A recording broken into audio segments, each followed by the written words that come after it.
আমি দেখিয়েছিলাম এর আগে, সেই রেসিপি আবার দেখাচ্ছি বলতে নতুন করে রান্না করছি আজকে।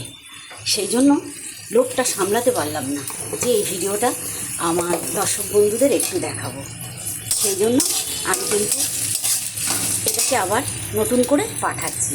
আমি পেঁয়াজটা সুন্দর করে ভাজছি, আসছি, দেখুন দারুণ করে পেঁয়াজটাকে ভেজে নিচ্ছি। কড়াইতে গোটা লঙ্কা দিয়েছি ফাটার জন্য, বুঝলেন? এই যে কিছু কিছু কথায় আছে না যে মানুষ জেনে শুনে পাপ করে, আমি জেনে শুনে কাঁচা লঙ্কা দিলাম যে ফেটে যেন আমার গায়ে এসে লাগে।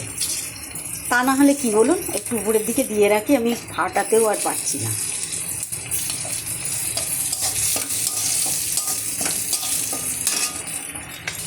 বলুন তো দেখে এটা কি দিচ্ছি কড়াইতে?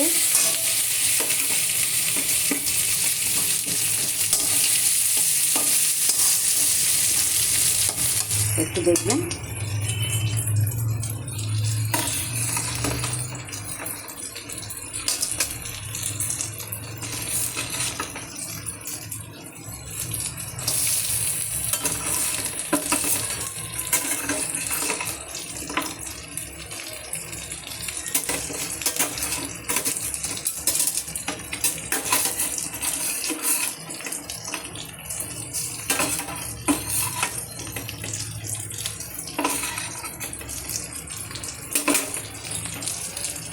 দেখুন এবারে দেখুন তো, এনাদেরকে আপনারা চেনেন?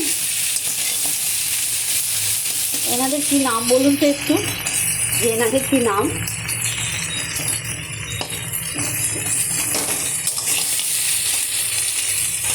না, আমি একটু মজা করছিলাম, কেননা সবাই জানে এনাদেরকে কী নাম দেওয়া হয়েছে বা কী নামে ডাকা হয়। কেউ ডাকে মেথি কাঁকড়া বলে, আর কেউ ডাকে চিটে কাঁকড়া বলে। আমাদের এখানে সবাই মেথি কাঁকড়াই বলে, এই চিটে কাঁকড়াই বলে। দেখুন আমি একদম সুন্দর করে ভেজে নেব পারুন, তারপরে একটু কী দিয়ে রান্না করব সেটা দেখাচ্ছি।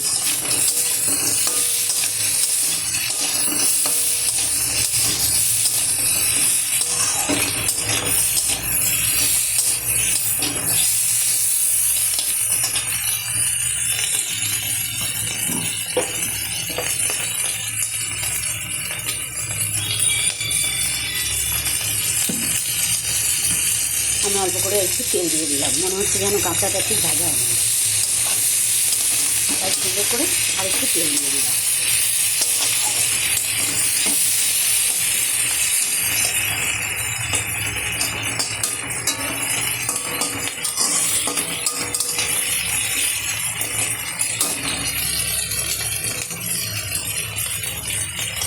দেখুন আমার কাঁকড়া ভাজা কমপ্লিট। আমি আজকে না কোনো সবজি দিয়ে রান্না করলাম না, শুধু লঙ্কা, পাঁচফোড়ন আর পেঁয়াজ দিয়ে ভাজা করলাম।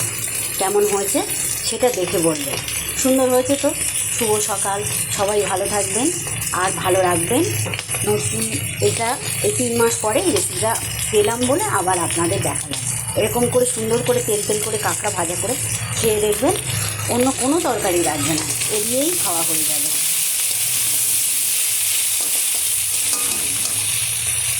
হবে কি না, এক থালা ভাত উঠে যাবে। Bye bye.